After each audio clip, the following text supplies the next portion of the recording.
Even اگر آپ مجھ سے پوچھیں تو میں تو ہیروشیما اور ناگاساکی پہ جو ایٹم بم گرائے گئے ہیں امریکہ کی طرف سے، میں تو اسے جسٹیفائی کرتا ہوں، کیونکہ وہ جنگ رکنے والی نہیں تھی. جتنا دماغ خراب کر دیا تھا اس جاپان کے ایمپرر نے کہ ہزاروں لوگ اپنے سینوں کے ساتھ بم باندھ کے ٹینکوں کے نیچے لٹتے تھے، اور وہ ایک انسان کے لیے جان دے رہے تھے، کسی کاز کے لیے جان نہیں دے رہے تھے. لاکھوں لوگوں کو اس نے پاگل کر دیا ہوا تھا، خود بھی مر رہے تھے. 25-30 ہزار فوجی آپ کو پتا ہے مارے گئے تھے امریکہ کے وہاں پہ. انہوں نے کہا یار یہ تو اس نے تو برین واش کر دیا لوگوں کو، کیا کریں. پھر الٹیمیٹلی اس کا حال یہی تھا کہ ایک بڑی کاز کے لیے ایک چھوٹی تکلیف سے گزرنا پڑے گا، اور وہ امریکہ کا ڈیسیژن صحیح ثابت ہوا، ورنہ تو وہ جنگ رکنے والی نظر نہیں آ رہی تھی. تو اس طرح کی چیزیں بعض اوقات وقتی طور پہ آپریشن کرنے پڑ جاتے ہیں. اب سوچنے کا انداز کسی کا ڈفرنٹ ہو سکتا ہے، ٹیبل کے کس طرف آپ بیٹھے ہوئے. تو یہ جنگوں کا سلسلہ تو بھائی چلے گا، کیونکہ ٹیررسٹ جو ہیں ان کے ٹیرر کو ختم کرنے کے لیے ان کو آگے سے آپ نے پھونکے تو نہیں مارنی ہے، نہ ان کو آپ نے کو فضائل سنانے ہیں. السلام علیکم غازی صاحب، کے 2 شہروں پر ایٹم بم پھینکا گیا جس سے لاکھوں سویلین کی ہلاکت ہوئی. آج ایران میں مطلوبہ اہداف حاصل نہ ہونے پر اس کے سویلین انفراسٹرکچر کو نشانہ بنانے کی بات ہو رہی ہے. کسی ملک کے سویلین انفراسٹرکچر کو نشانہ بنانا درست ہے؟ جی سر، جو جنگ و جدال کا قانون ہے اس میں ہر شخص جانتا ہے کہ یہ بات اخلاقی طور پر بھی طے ہے اور بین الاقوامی قانون میں بھی طے ہے کہ غیر مقاتلین کو ہدف نہیں بنایا جا سکتا.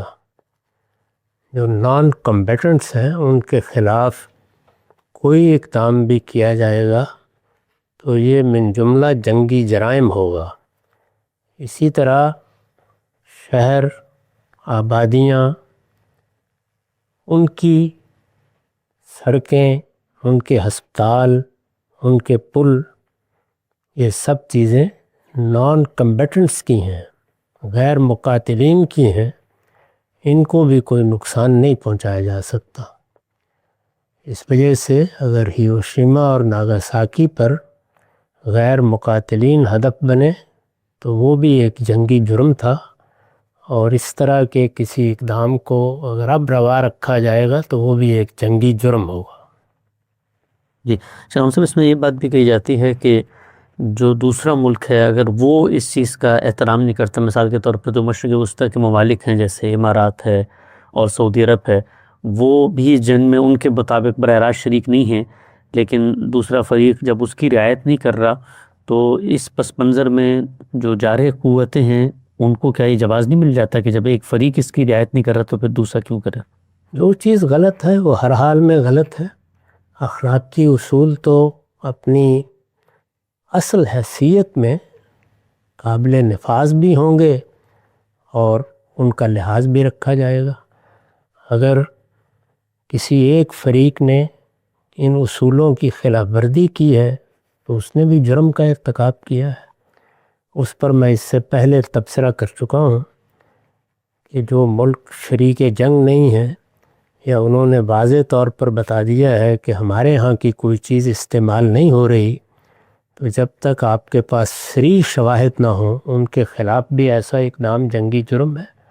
تو دونوں جانب سے جب یہ چیزیں ہونا شروع ہو جائیں تو اس کا مطلب ہے اخلاقی اصول پامال کر دیے گئے.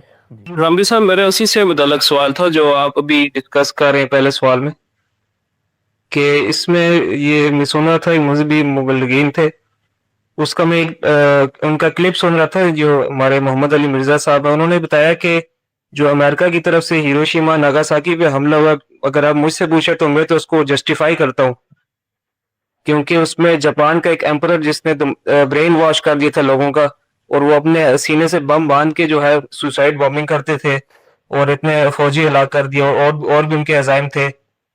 تو اس کا کوئی حل اور نہیں تھا کیونکہ وہ صرف ایک انسان کے لیے جان دے رہے تھے، نہ کہ کسی کاز کے لیے.